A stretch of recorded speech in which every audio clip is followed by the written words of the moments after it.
Está no ar o Disrupt Podcast, com Alexandre Barbosa, Alfredo Copete convidados. Informações acessíveis sobre inovação, tecnologia e direito em um formato dinâmico e simples.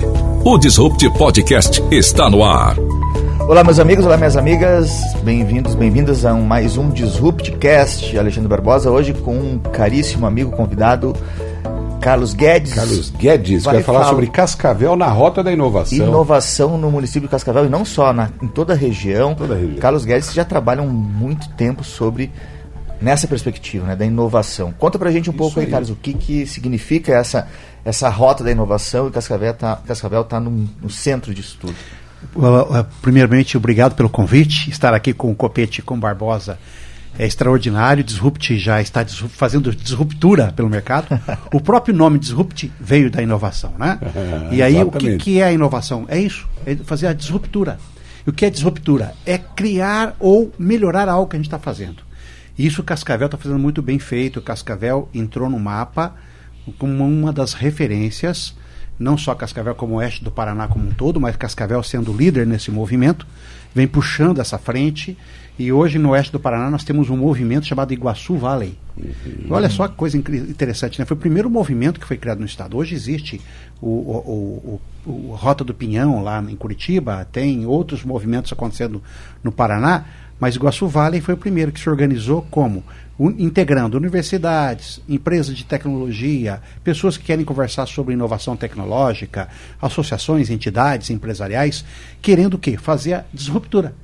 Querendo repensar as empresas, porque nós sabemos que as empresas, do jeito que estão, muitas delas não vão sobreviver a um mercado altamente competitivo. Perfeitamente. Verdade. Vocês sabem disso, inclusive para todas as nossas profissões. Eu que sou consultor há 25 anos, atuando em empresas também. Vocês que são da área jurídica, atuando certamente há bom par de tempo, nós sabemos que o impacto da inovação vem direto. Está falando alguém que já teve loja de CDs. Eu tive 3 lojas de CDs em Cascavel. E eu quebrei por uma disruptura de mercado, né, que foi o processo do streaming de música, verdade, digitalização da música, que acabou com o segmento de CDs. Então, eu não estranho mais um setor acabar. E alguns setores vão, se não acabar, diminuir, sofrer grandes impactos, né? Que bacana. Nós podemos dizer que somos parceiros do Iguaçu Valley, né, Alexandre? Exatamente. Já veio o Siqueira aqui, vários já amigos, veio colegas do Iguaçu Valley. Muitas pessoas que já ganharam prêmios do Iguaçu Valley, que fazem parte, direto ou indiretamente do Iguaçu Valley, seu próprio coordenador, diretor, né, o Siqueira esteve por aqui, e mais um membro, né, agora. Exato. Além de membro do Iguaçu Valley, né, agora há 2 meses foi me confiado a condução do Conselho Municipal de Inovação de Cascavel. Exato. É um conselho criado com base em diversas organizações e entidades afins de Cascavel. Todas as entidades que a gente possa pensar que contribuem com o desenvolvimento de Cascavel estão lá. Inclusive, vamos agora incluir a OAB, né, que estava, não sei por que, fora dessa lista, e será incluída. As universidades todas, a Univel é uma delas. E nesse conselho se discute o quê? A Cascavel que nós queremos moldar. Discutir, por exemplo, legislação, discutir, por exemplo, mecanismos que possam facilitar a inovação em Cascavel de todas as empresas. Um olhar assim amplo, não só empresas, como também no sistema educacional, no sistema geral, criando mecanismos que possam facilitar o acesso à inovação. E eu vejo que você tem em mãos aí o Plano Municipal de Inovação de Cascavel 2024-2029. Tive o privilégio, participei lá do lançamento, lá no Hub One. Rafael do Hub One também esteve aqui conosco esses dias. Fala um pouquinho para a gente, Carlos, desse plano municipal que o Conselho Municipal de Inovação vai tocar, quem que participa, o que temos aí de previsão de um futuro disruptivo aqui para a nossa cidade. A disruptura começa com a vontade das pessoas, né? Não tem outra coisa, né? A disruptura ela não ocorre do além, precisa ter movimentação, e a movimentação começa por várias frentes. Em particular, né, recebemos semana passada esse Plano Municipal de Inovação 2024-2029, orientando as estratégias. Foi recebido pelo Conselho Municipal de Inovação, um plano que foi elaborado pelo SEBRAE, né, através dos seus técnicos habilmente capacitados para isso, e foi solicitado para que eles desenvolvessem esse plano, desenvolveram, com a participação intensa das universidades, da Associação Comercial de Cascavel, Fundetec, enfim. Vários entes participaram, juntamente com um processo colaborativo, para pensar o que é que nós devemos fazer. E uma das necessidades básicas que nós temos que fazer para criar inovação é aumentar o número de startups em Cascavel. Vou dar um número para vocês, né? Eu conheço muito bem Israel, eu tenho aí entre as atividades, organizo missões a Israel, né? Para poder ver a parte tecnológica de Israel há muito tempo. E lá nós temos em Israel, um país que tem a metade, o tamanho do oeste do Paraná, 22 mil quilômetros quadrados. O tamanho do oeste do Paraná é Israel inteira. E eles têm mais de 12 mil startups. Né? E lá startups é uma coisa muito séria. Falam de startups, são startups mesmo, estruturadas. Não estamos falando de quem está iniciando hoje. Quem está iniciando nem entra na contabilidade. Se botar todo mundo no saco, passa de 20 mil. 12 mil startups que recebem apoio intenso do governo, das entidades, das organizações para desenvolver tecnologia e inovação. Nós temos no Paraná hoje perto de umas 2 mil. Né? É poucas startups. Diversas áreas? Quais áreas? Mais diversas, desde startups para atender aí o varejo, as fintechs, que é de finanças, na área de saúde, na área de tecnologia, enfim, todas somadas não temos 2 mil. E aí, logicamente, que a gente precisa aumentar a densidade, né? Isso no Paraná inteiro, você falou? Paraná inteiro. Então é pouco, hein? É pouco. Nós precisamos o quê? Aumentar a densidade. E começa por onde? Pela nossa casa, Cascavel. Claro. Por isso do Conselho Municipal de Inovação, para a gente poder criar mecanismos que facilite. O que é mecanismo que facilite? Por exemplo, fundos, recursos, como por exemplo, legislação apropriada, que inclusive quero anunciar em primeira mão, que estamos recebendo um apoio, né, extraordinário desses 2 grandes mestres aqui, desses 2 doutores, juntamente com as suas equipes, para a gente poder fazer uma revalidação da nossa lei de inovação e do nosso regime interno do Conselho de Inovação. Por quê? Porque é ali que mora os princípios de como nós vamos mexer, qual é a forma que nós vamos interagir com a sociedade para facilitar e movimentar a cidade pensando em inovação. Desde, por exemplo, criar o Dia da Inovação. Né? Já estamos discutindo aí o Pacto pela Inovação, que está sendo liderada pelo nosso amigo Alcione, da Fundetec. Claro, né? O grande Alcione, um abraço para o Alcione. É, grande figura humana. Inclusive, eu estive no Hub One, conversei com ele profundamente, né, sobre as estruturas do Hub One, e ele quer que toda a sociedade se engaje naquela estrutura, que é uma estrutura... A própria estrutura é inovadora, né? Em si. E genial, né? É transformar aquela ideia do famoso container, mas um container focado em inovação.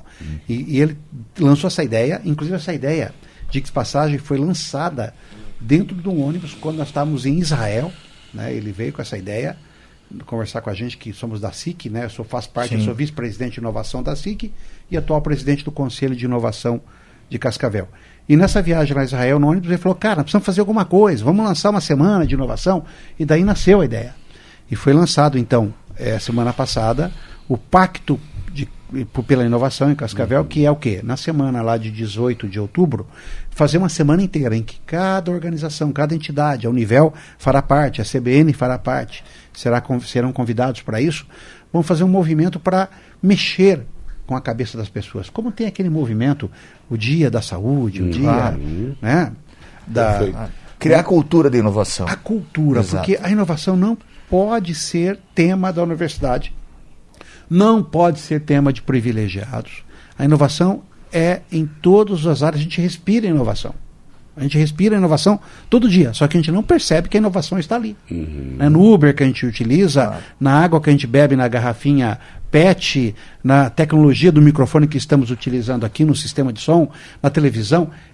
Tecnologia e inovação estão em tudo. A gente precisa entender, não ter medo, nos aproximar para começar a criar inovação e pequenas coisas, pequenos movimentos em todas as empresas. E agora com a inteligência artificial, mais do que nunca, essa velocidade será maior ainda. né? A exemplo, estava comentando com vocês, na área jurídica, né? Isso vai ajudar em muito os advogados que entenderem que a inteligência artificial, a inovação veio para ajudar, vai facilitar a vida do advogado, como facilita a minha vida como consultor. Muitas etapas, muitas atividades que eu desenvolvia manualmente, pesquisa, desenvolvimento de materiais, desenvolvimento de artigos, de construir pensamento, eu estou utilizando hoje a inteligência artificial. Claro, isso vem para realmente, como está dizendo, vem para ajudar. A gente não pode se substituir, não. Não, em hipótese alguma, né? Acho que nenhuma, jamais. O humano não é substituível porque ele tem experiência, coisa que a IA não tem. Ela vai aglutinando dados e remodelando numa velocidade catastrófica, pode dizer.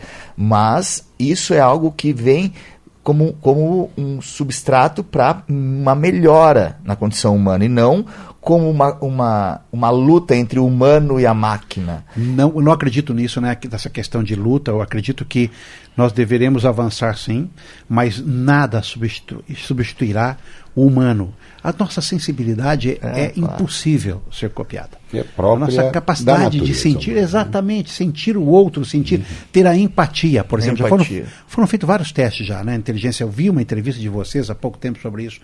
Não há empatia. A empatia é humana. Exato. Né?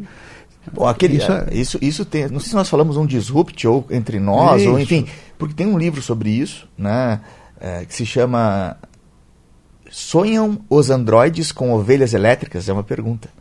Né? Então, que é um livro que gerou o Mad Max.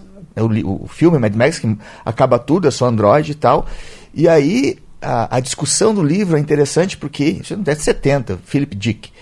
E ele diz assim, ter as melhores tecnologias à mão, grande telefone, isso todo mundo tem. A grande questão é você ter um cachorro de estimação. Isso. Como é que faz?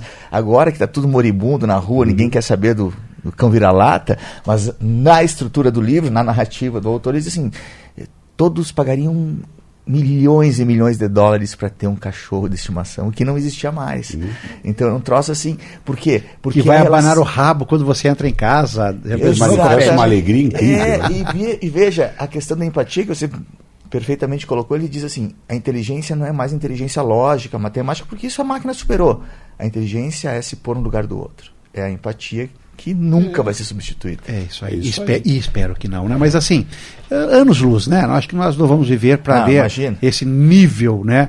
Porque estamos falando de uma outra relação, que é o extremo da tecnologia com o extremo do ser humano, que é algo, claro, né, que não é compatível. Existe uma grande preocupação com o modo pelo qual a inteligência artificial vai ser usada. Porque o que dizem é o seguinte, a inteligência artificial é só uma ferramenta, o problema é como se usa. Isso. Então é o humano que está por trás da inteligência artificial. Sempre, né? Como sempre, como tudo. Né? Um avião voando bem é porque temos um bom piloto, um avião que, não, né?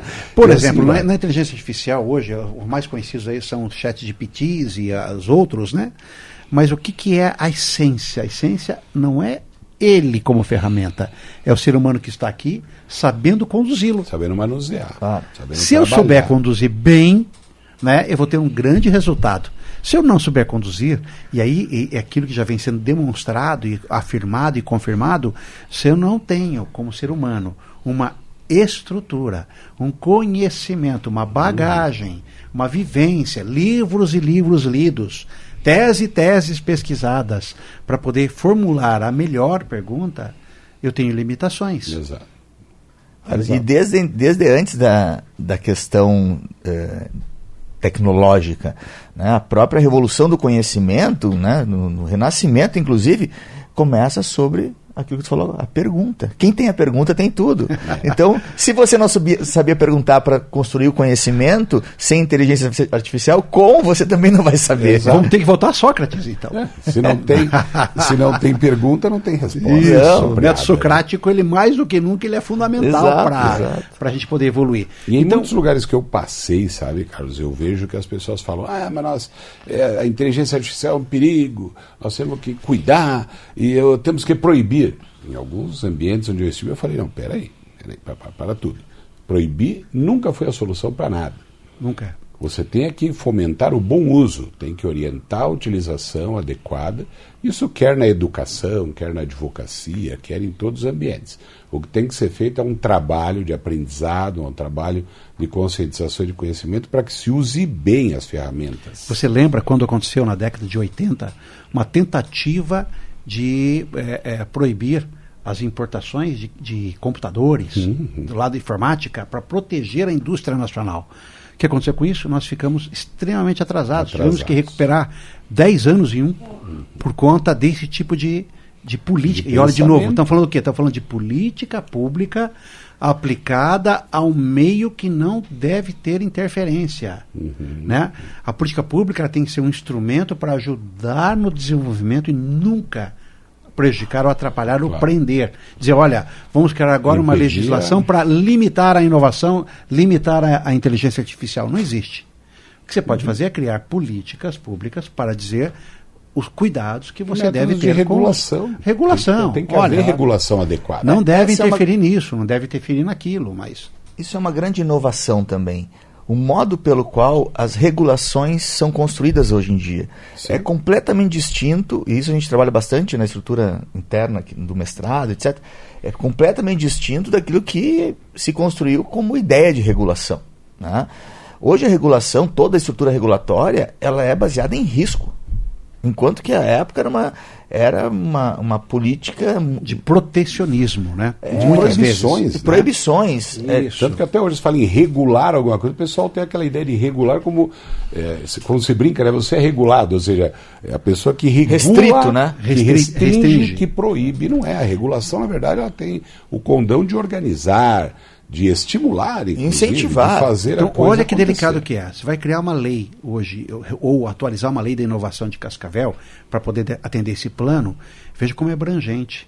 Nós temos que criar uma lei, uma política de incentivo que amplie a possibilidade de mais e mais pessoas ter acesso, e não criar uma lei para obrigar ou limitar. E sim permitir. Permitir, olha, vamos lá. Mais empresas têm limite. E ao mesmo tempo tem que tomar cuidado, porque também nós não podemos nunca, numa legislação, prejudicar alguém. Exemplo, vou criar uma lei e quero 10% das receitas do município para investir em inovação. Ora, eu estou beneficiando um setor e prejudicando um monte de setores. Tem que ter essa consciência. Então nós temos que criar uma lei que tem que ter a responsabilidade de saber as fontes, né, de onde, que fontes que vêm, para poder gerar, sim, possibilidade de recursos para você investir em algo que é necessário. Por exemplo, a inovação tem que chegar em todas as escolas. Eu não conheço, para defender aqui um lado A ou B, com relação a como é que está a inovação nas escolas básicas do município. Como é que está no ensino, né, fundamental. Não sei.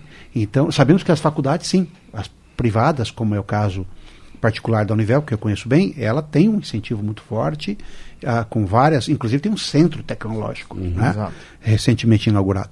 Mas, e a base?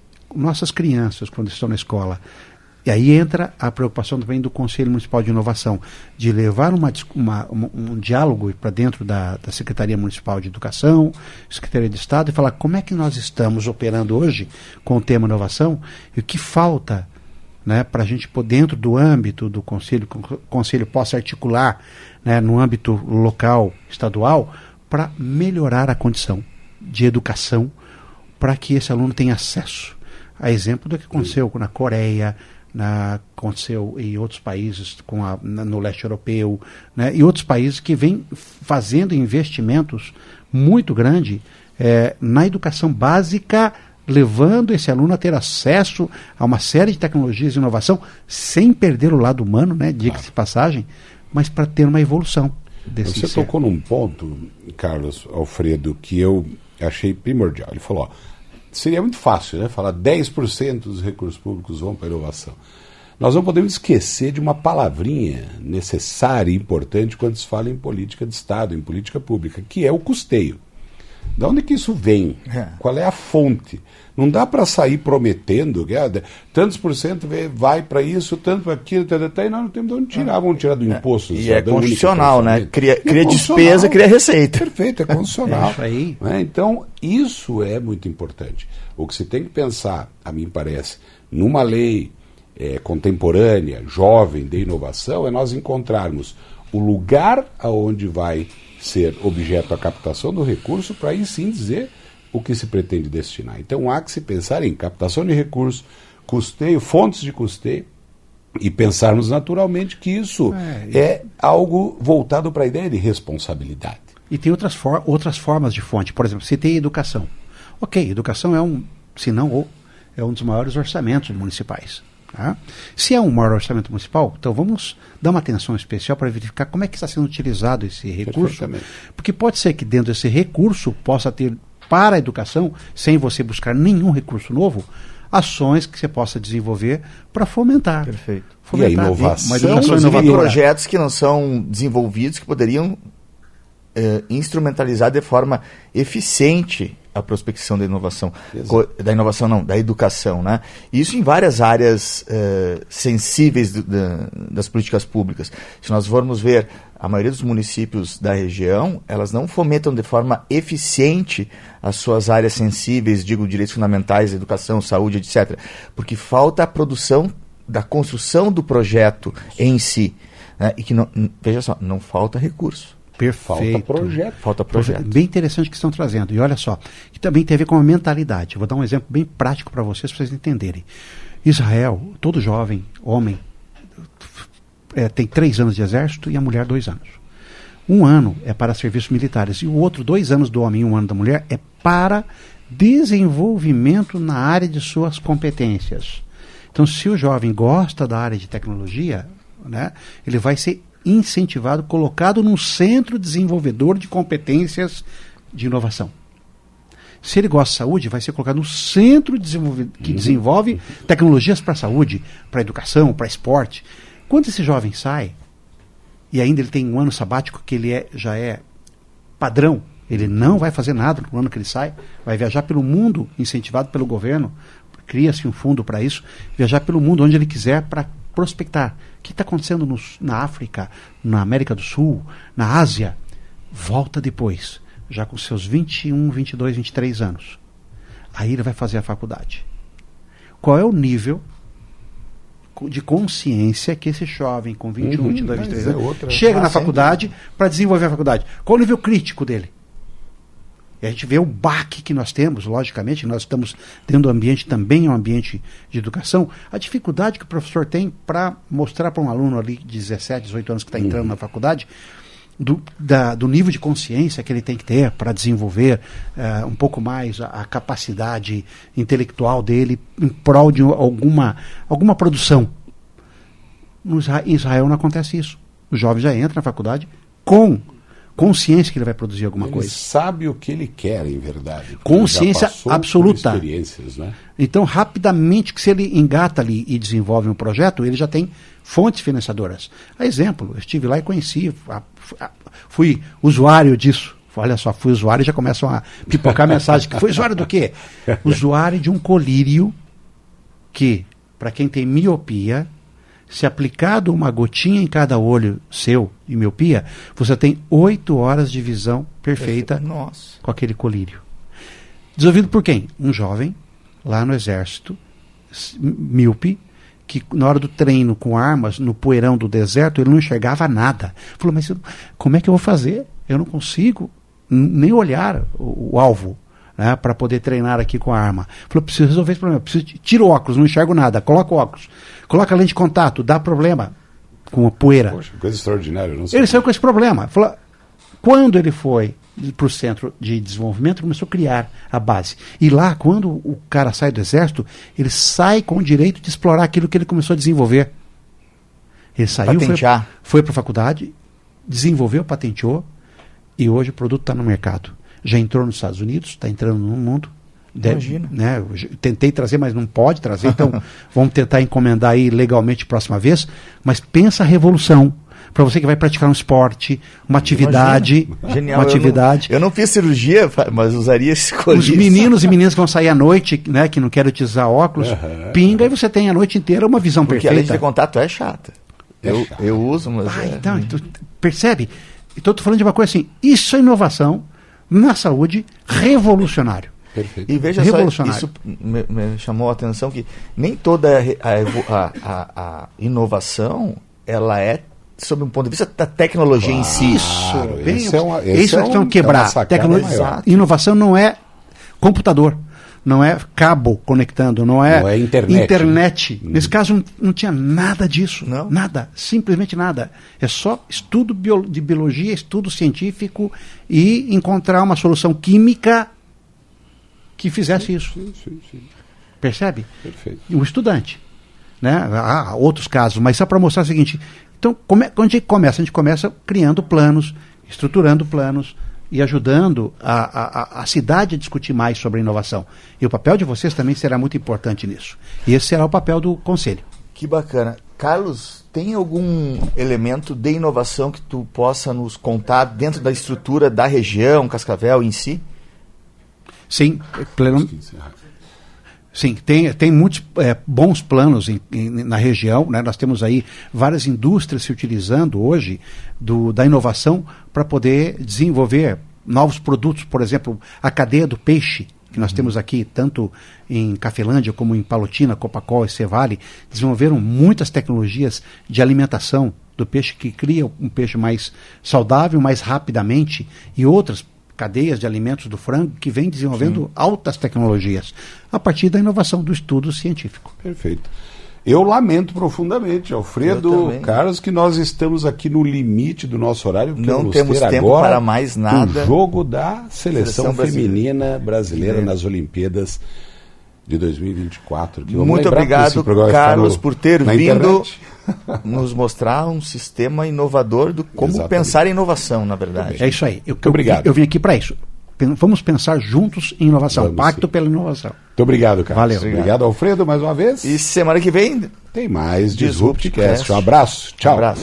Bom jogo. Você ouviu na CBN Disrupt Podcast com Alexandre Barbosa e Alfredo Coppetti.